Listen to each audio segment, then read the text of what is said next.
কুমিল্লা ৮ পুরো আসনে নির্বাচন স্থগিতে নির্বাচন কমিশনে আবেদন করেছে জামায়াত। এই আবেদন করেন সহকারী সেক্রেটারি মোয়াজ্জেম হোসেন হেলাল।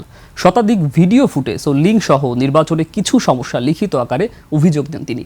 কুমিল্লা এজেন্টদের বের করে দেয়া, নরসিংদী ৪ প্রিজাইডিং অফিসার জোর করে ভোট দেয়া, টাঙ্গাইল এজেন্ট বের করে দেয়া, নোয়াখালী ৬ আসনে সন্ত্রাসী হামলা, ঝালকাঠি, শরীয়তপুর সহ বেশ কয়েকটি জায়গার সমস্যার তালিকা নির্বাচন কমিশনে দেন মোয়াজ্জেম হোসেন হেলাল।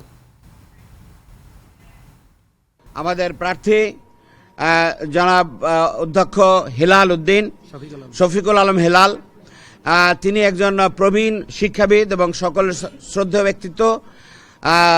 তিনি নিজ হাতে লিখিত একটি দরখাস্ত দিয়ে রিটার্নিং অফিসারকে এটা বন্ধ রাখার জন্য আবেদন জানান। আমরা সেই কপিও সংযুক্ত করে দিয়েছি আমাদের সিইসি মহোদয়ের কাছে এবং ওনারা এটা বসবেন বলে আশ্বস্ত করেছেন এবং তারা দেখবেন।